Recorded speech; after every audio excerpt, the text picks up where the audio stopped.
The forest was quiet that night. Too quiet. Daniel had come out with his dog, Max, just to enjoy the stars. He lived alone near the edge of the woods, away from the noise of the city. But then, a flash lit up the sky like a second sun. A loud boom followed, shaking the trees and making birds fly in panic. Max barked, running toward the source. Daniel followed, heart racing, not knowing what he'd find. After walking through broken branches and burnt leaves, he saw it, a smoking crater in the middle of the forest. Inside it, metal pieces scattered everywhere, some glowing, some still hot. It wasn't a plane, not a satellite, and definitely not human-made. In the center of the crash site was a pod, half buried in the earth. Its door was twisted open, steam rising from it. Daniel stepped closer, his breath caught. Inside the pod was a child. She looked no older than 8. Her skin was light purple, with glowing blue lines running along her arms and neck. Her hair floated slightly, like it didn't obey gravity. Her eyes were shut, and her small body was curled up like she was sleeping. Max whimpered, stepping back. But Daniel couldn't look away. He knelt beside her and checked her breathing. Slow, but steady. He should have called someone, maybe the military, maybe scientists. But something deep inside told him not to. He remembered his own daughter, lost years ago in an accident. The pain still lived inside him, hidden under silence and routine. This child wasn't human. But she was alone, scared, and needed help. Daniel gently picked her up, wrapping her in his jacket. "I've got you," he whispered, as if talking to his own child. Back at his cabin, he laid her on the couch. She was still unconscious, her glowing lines pulsing slowly. He brought her water, but she didn't move. He covered her with a blanket and sat nearby, watching over her. Hours passed, and the girl didn't wake. Daniel stayed awake the whole night, worried and confused. What was she? Why had she crashed here? Was someone coming for her? The next morning, the news reported a meteor crash, but no one found the site. Daniel had hidden the wreckage with branches and leaves, just in case. He didn't know why, but something told him the girl would be taken if found, and he couldn't let that happen. By evening, the girl stirred. Her eyes opened slowly, large, bright, and glowing a soft green. She looked around in panic, then stared at Daniel. He raised his hands, slowly, trying to calm her. "It's okay," he said gently. "You're safe now." The girl sat up quickly, backing against the couch. She spoke something, not in English, the words soft and musical. Daniel shook his head. "I don't understand." She looked around the room, breathing fast, her hands shaking. Max walked in and sat quietly beside her, tail wagging. The girl slowly reached out, placing her hand on Max's head. The dog licked her fingers, and a small smile appeared on her face. Daniel saw that and felt hope. He went to the kitchen and brought food, fruit, bread, water. He placed it near her, then stepped back. The girl looked at it, then at him, unsure. After a moment, she took a bite of the fruit. For days they didn't speak, but slowly, the girl started copying his words. She learned water, food, Max, and finally Daniel. He named her Leary, a name from an old story his daughter loved. She seemed to like it, and even said it herself, Leary. But strange things happened too. Leary would sometimes float in her sleep, her body glowing brighter. She would touch machines and they would stop working, or start moving on their own. Daniel started to wonder if she had powers or was dangerous, but every time she looked at him, her eyes full of fear and trust, he knew one thing: she needed someone, and that someone was now him. One night, as rain poured outside and thunder echoed across the sky, Leary stood by the window, staring up at the stars. Daniel came beside her, placing a hand on her shoulder. She looked at him, then pointed to the sky and whispered, "Mother." Daniel froze. He didn't know what to say, but deep down, he knew her story was just beginning, and whatever it was, he was now a part of it. Leary had been living with Daniel for 3 weeks now. In that time, she had gone from being silent and scared to curious and calm. She didn't speak much, but she listened to every word Daniel said. She watched how he moved, how he cooked, how he fed Max the dog, and soon she began copying him. Step by step, Daniel found himself speaking out loud all the time. "This is bread," he would say, handing it to her. She would repeat, "Bread," and take a small bite. "This is Max," he'd say, and she'd smile, rubbing the dog's ears. She called him Dad, once by mistake, or maybe not a mistake at all. Daniel froze when he heard it, but he didn't correct her. The word warmed his heart, like a fire on a cold night. At first, Leary slept in the corner, curled up like she didn't belong. But after a few nights, she started falling asleep on the couch. Then eventually, she would fall asleep on Daniel's shoulder. She still had nightmares, whispering strange words in her sleep, words from a language Daniel didn't understand. But whenever she woke up scared, he was there, telling her it was okay. And slowly, the fear in her eyes began to fade. Daniel tried to understand more about her. She wasn't like anything from Earth. Her blood glowed faint blue when she scraped her knee. When she touched metal, sometimes it vibrated under her fingers. She could hear high-pitched sounds that made Max bark, but she would cover her ears, and sometimes, when she got excited or angry, lights in the cabin flickered. One day, Daniel gave her a pencil and some paper. "Draw," he said, pointing to the paper. Leary stared for a moment, then slowly began to move the pencil. What she drew made Daniel sit down in shock. She drew a planet, but it wasn't Earth. It had 2 moons and 3 glowing rings around it. Next to it, she drew a tall tower and small creatures that looked like her. Then in the corner, she drew fire, ships falling, people running, and a small pod flying through space alone. Daniel realized what it was. It was her home, her past, and her escape. She didn't just land here. She was running from something.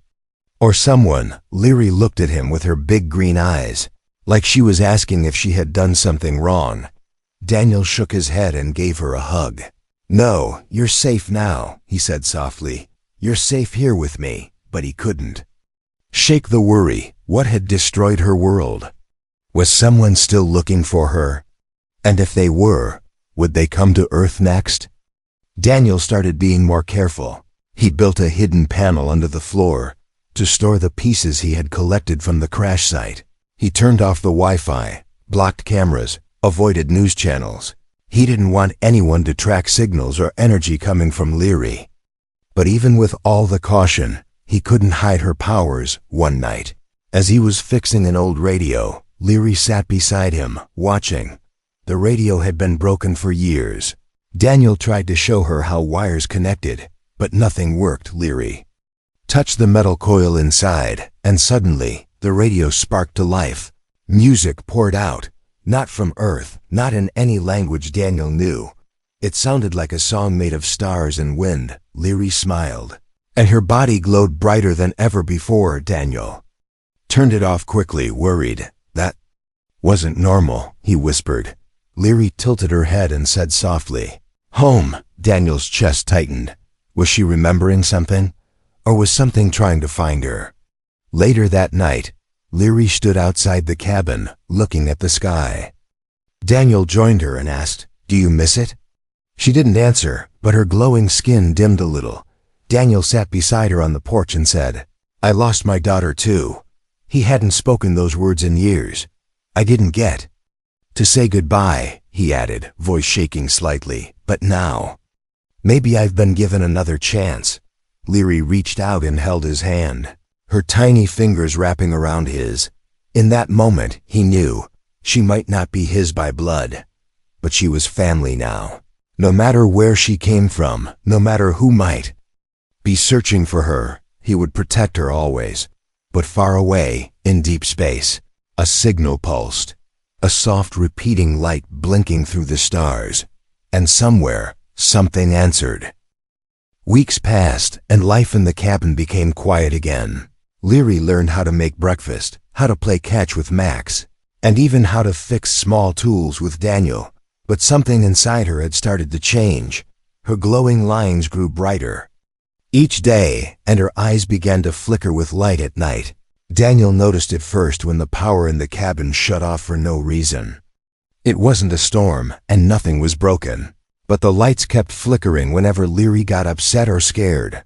Even the radio, the same one she had fixed with a touch, now played strange sounds without being turned on, static filled with soft humming, followed by clicks and tones, like someone trying to speak. Leary would freeze every time she heard it, her body tense, her glowing marks pulsing faster. One evening, as the sun dipped behind the trees, Daniel found Leary standing in the middle of the field, her arms stretched out, her face looking up at the sky. Above her, strange lights shimmered, barely visible, like a wave of air bending light, and then a single high-pitched sound filled the space around them. It wasn't loud, but it went straight into Daniel's head like a cold wind. He stumbled forward, clutching his ears, and called out, "Leary!" She turned to him slowly, her voice soft, but shaking. "They're calling," she said, in almost perfect English. Daniel stared at her, stunned. "You mean someone's out there?" he asked. Leary nodded, her face pale. "They found me." Daniel knew he couldn't wait any longer. He packed Leary into his truck and drove to an old friend, a man named Dr. Reed. Reed had once worked in secret for the government, studying non-human anomalies. He lived far from everyone, in an underground lab hidden beneath a broken barn. When Daniel arrived and explained everything, Reed looked at Leary with wide eyes. "This girl is not just alien," he whispered, scanning her body with an old device. "She's something special, Daniel." "What do you mean?" Daniel asked, worried. "She's not just from another planet," Reed said, his voice trembling. "She's been genetically modified. Like a queen, or a leader, or a weapon." Leary sat quietly, watching them both. She said nothing, but her eyes glowed with soft green light. Reed pulled out old files from a locked case, showing symbols that looked just like the ones Leary drew. Ancient alien languages, all pointing to a powerful family line lost in a galactic war. "Daniel," Reed said, "you didn't just save a lost child. You adopted the last heir of a fallen alien empire." Daniel's stomach dropped. He had always known Leary was special, but this changed everything. If someone was sending signals, then they were likely looking for her, or hunting her, and if she really was important, then Earth might be in danger too. Back at the cabin, Leary became quieter. She stopped drawing, stopped smiling, and began spending more time staring at the stars. One night, she built something using parts from broken radios and old machines, a small round device, glowing softly. Spinning in the air without support, it made a soft humming sound like a heartbeat. Daniel asked her what it was, and she answered, "A blocker. To hide us." She placed the device under the cabin floor, and the next day, the radio signal stopped. But Daniel wasn't sure if it was really enough.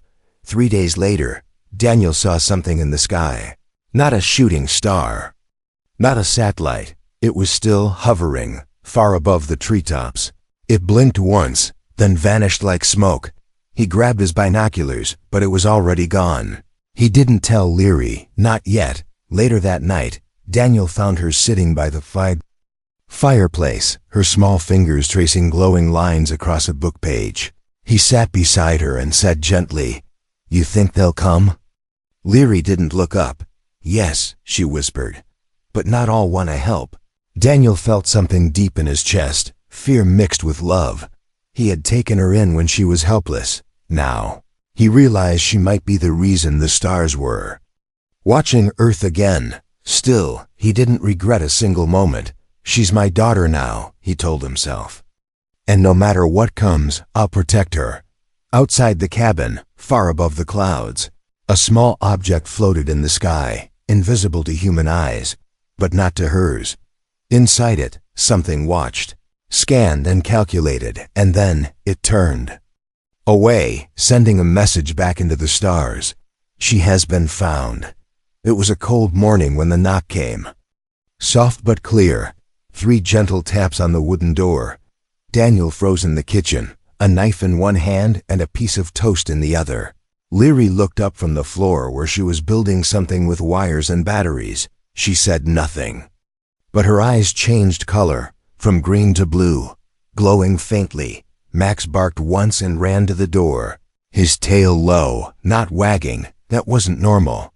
Daniel put the knife down and stepped toward the entrance.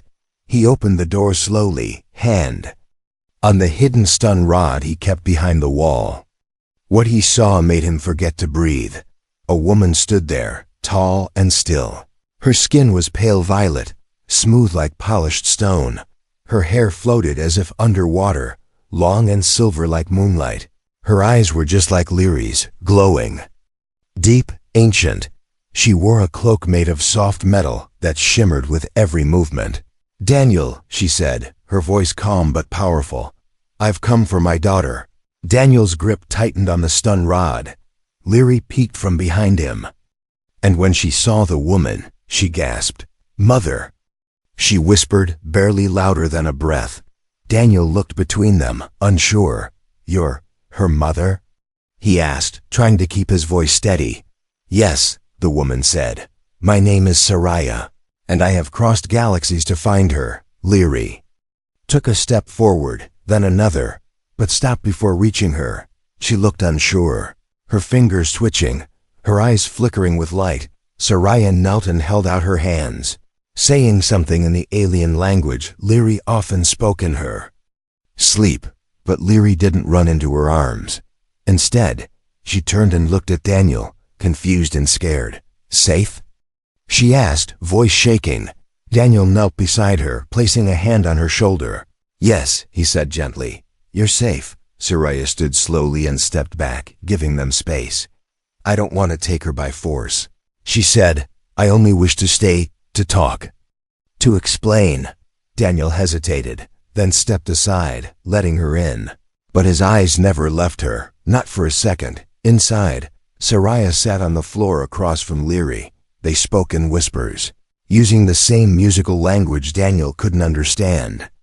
But he watched their faces, and he saw pain, memory, and love in their eyes. Still, something didn't sit right that night. Daniel sat with Soraya by the fire while Leary slept on the couch. Soraya spoke slowly, her voice filled with sorrow. "Our world was attacked by a force we still don't understand," she said. "They destroyed our cities, our people, our royal bloodlines." Daniel blinked. "Royal?" "Yes," she nodded. "Leary is not just my daughter.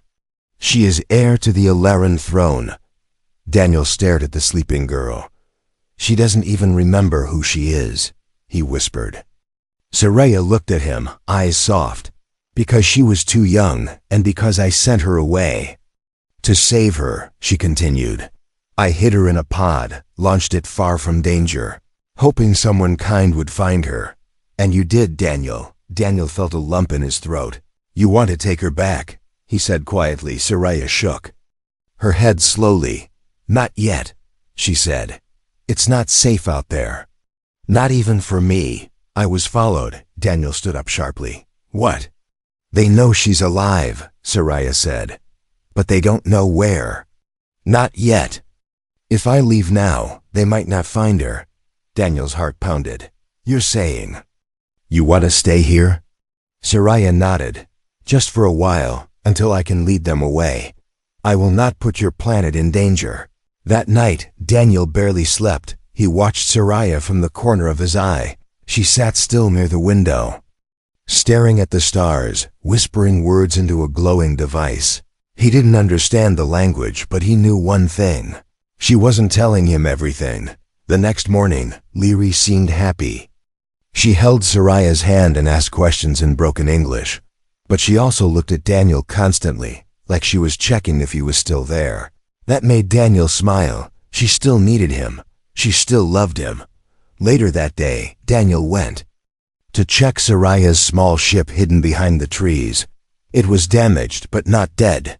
He touched the hull, and it hummed softly, alive but asleep then. He saw something strange, a message being sent from the ship to deep space, encrypted. In alien code, Daniel didn't know what it said. but he recognized a pattern, a signal, repeating over and over. He stepped back slowly, heart heavy, inside the cabin.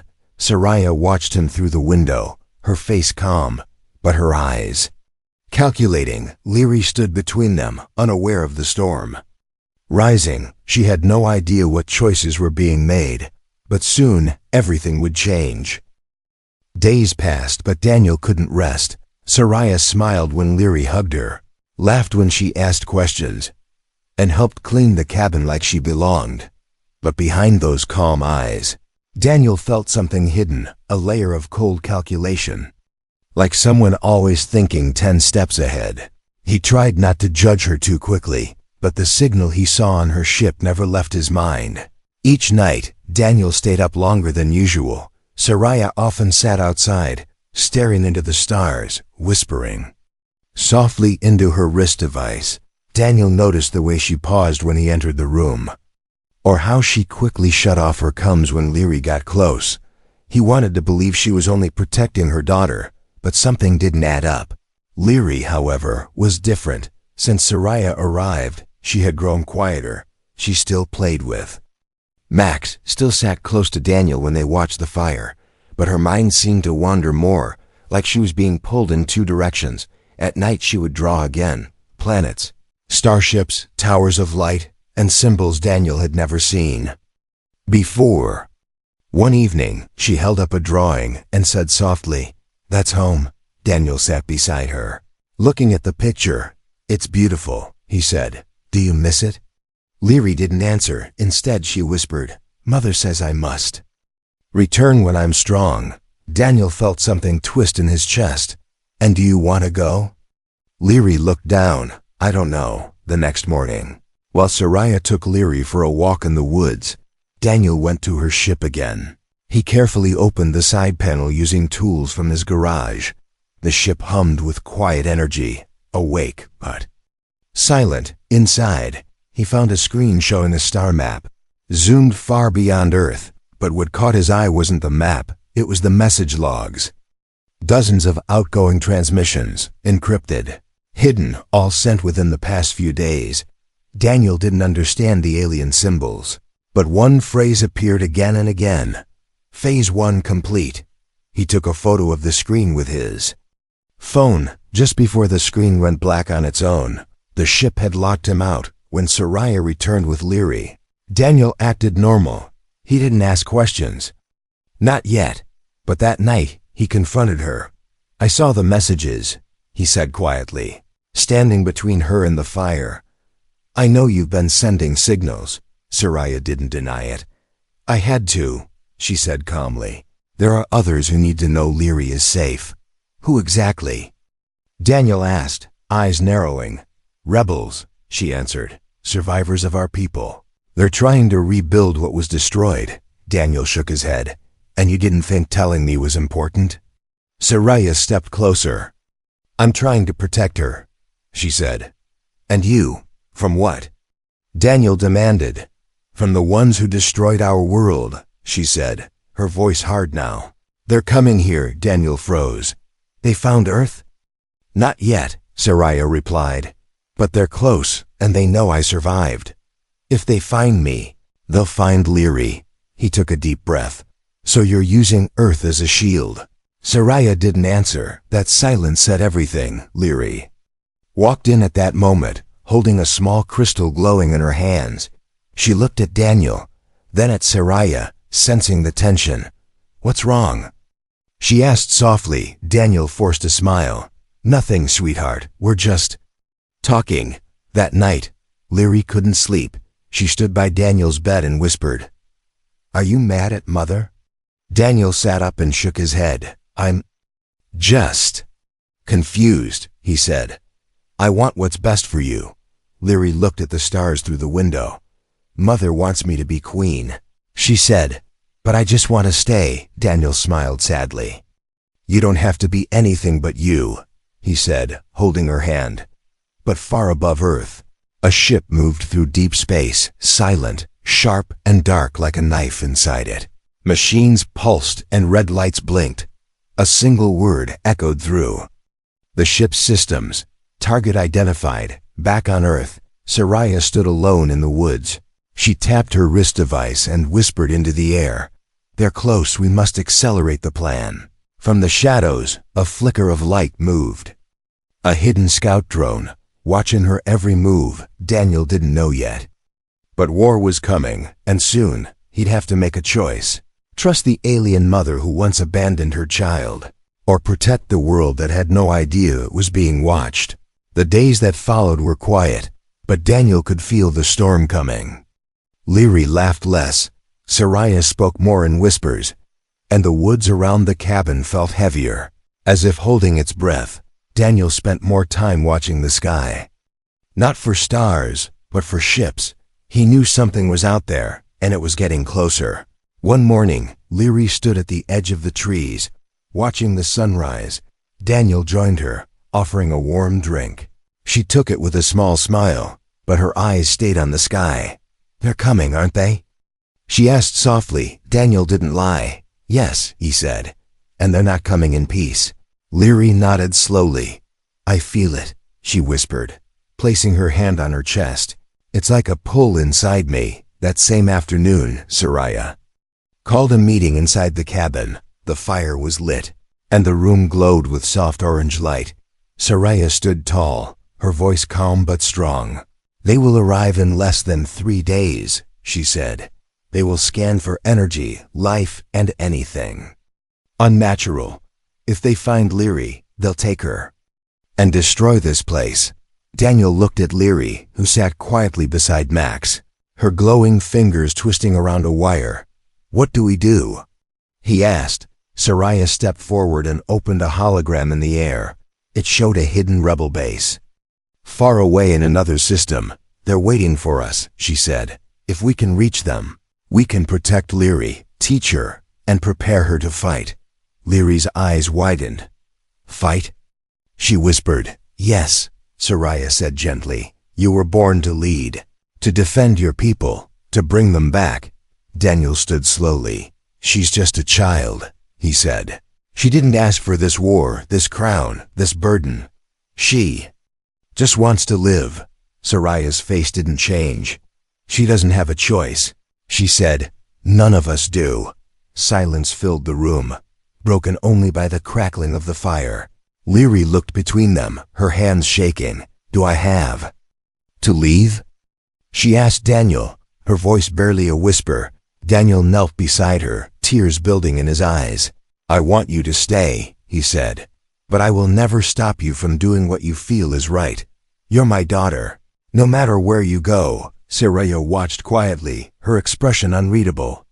"I need time," Leary said, and ran outside. Max followed, his paws silent on the grass. She walked deep into the woods, away from the cabin. There, she sat by the same tree where Daniel had first brought her after the crash. She remembered being afraid, cold and alone, and she remembered Daniel's arms, warm and strong, holding her close. He was not her real father, but he had chosen her, cared for her, raised her. But Soraya was her mother, her blood, her people, her purpose.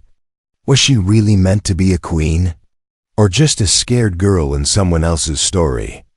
The sky darkened, and clouds rolled in. Suddenly, the air shimmered, and a shape appeared in the sky, far but visible. A dark ship, quiet and sharp, cutting through the clouds like a blade. Leary stood up, her whole body glowing, her heart pounding. Back at the cabin, alarms from Soraya's device began to scream. "They're here," Soraya said, her voice low. Daniel grabbed his old hunting rifle. Not that it would help, but he wouldn't stand by and do nothing. Leary ran back, her eyes wide with power and fear. She stopped between them, her hands raised. "I choose," she said loudly. Soraya turned. "You must come with me now," Daniel whispered. "You don't have to go." Leary looked at them both, her body glowing so brightly that the whole cabin lit up. "I choose both," she said. "I will not run, and I will not hide. If they want to take me, they'll have to face me." Her voice echoed with something more than words. Energy, power, royalty. She stepped outside, facing the sky. Her hands lifted slowly, and the earth around her shook, the crystal she had kept hidden now floated in the air above her, spinning faster and faster. A shield of energy burst out, covering the cabin, the trees, the entire forest. The dark ship above flickered. Like its scanners had gone blind, Soraya stared in. Shock! She activated the royal defense field, she whispered. But how? Daniel stepped beside Leary, not to stop her, but to stand with her. You don't have to do this alone, he said. Leary smiled through tears. I'm not alone, and above them, the enemy ship turned away, its sensors blocked, its search incomplete. For now, Earth was safe, but the galaxy had felt the wave of energy, and now they knew the air had awakened. The days that followed were quiet, but Daniel could feel the storm coming. Leary laughed less, Soraya spoke more in whispers, and the woods around the cabin felt heavier, as if holding its breath. Daniel spent more time watching the sky, not for stars, but for ships. He knew something was out there, and it was getting closer. One morning, Leary stood at the edge of the trees, watching the sunrise. Daniel joined her, offering a warm drink. She took it with a small smile, but her eyes stayed on the sky. They're coming, aren't they? She asked softly. Daniel didn't lie. Yes, he said. And they're not coming in peace. Leary nodded slowly. I feel it, she whispered, placing her hand on her chest. It's like a pull inside me. That same afternoon, Soraya called a meeting inside the cabin. The fire was lit, and the room glowed with soft orange light. Soraya stood tall, her voice calm but strong. They will arrive in less than 3 days, she said. They will scan for energy, life, and anything unnatural. If they find Leary, they'll take her and destroy this place. Daniel looked at Leary, who sat quietly beside Max, her glowing fingers twisting around a wire. What do we do? He asked. Soraya stepped forward and opened a hologram in the air. It showed a hidden rebel base, far away in another system. They're waiting for us, she said. If we can reach them, we can protect Leary, teach her, and prepare her to fight. Leary's eyes widened. Fight? She whispered. Yes, Soraya said gently. You were born to lead, to defend your people, to bring them back. Daniel stood slowly. She's just a child, he said. She didn't ask for this war, this crown, this burden. She just wants to live. Soraya's face didn't change. She doesn't have a choice, she said. None of us do. Silence filled the room, broken only by the crackling of the fire. Leary looked between them, her hands shaking. Do I have to leave? She asked Daniel, her voice barely a whisper. Daniel knelt beside her, tears building in his eyes. I want you to stay, he said, but I will never stop you from doing what you feel is right. You're my daughter, no matter where you go. Soraya watched quietly, her expression unreadable. I need time, Leary said, and ran outside. Max followed, his paws silent on the grass. She walked deep into the woods, away from the cabin.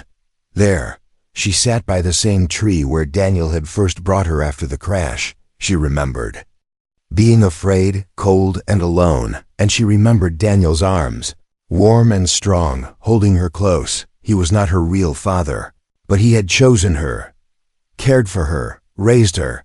But Soraya was her mother, her blood, her people, her purpose. Was she really meant to be a queen? Or just a scared girl in someone else's story? The sky darkened, and clouds rolled in. Suddenly, the air shimmered, and a shape appeared in the sky. Far but visible, a dark ship, quiet and sharp, cutting through the clouds like a blade. Leary stood up, her whole body glowing, her heart pounding. Back at the cabin, alarms from Soraya's device began to scream. They're here, Soraya said, her voice low. Daniel grabbed his old hunting rifle, not that it would help, but he wouldn't stand by and do nothing. Leary ran back, her eyes wide with power and fear. She stopped between them, her hands raised. I choose, she said loudly. Soraya turned. You must come with me now, Daniel whispered. You don't have to go. Leary looked at them. Both, her body glowing so brightly that the whole cabin lit up. "I choose both," she said. "I will not run, and I will not hide. If they want to take me, they'll have to face me." Her voice echoed with something more than words. Energy, power, royalty. She stepped outside, facing the sky. Her hands lifted slowly, and the earth around her shook, the crystal she had kept hidden now floated in the air above her, spinning faster and faster. A shield of energy burst out, covering the cabin, the trees, the entire forest. The dark ship above flickered. Like its scanners had gone blind, Soraya stared in shock. "She activated the royal defense field," she whispered. "But how?"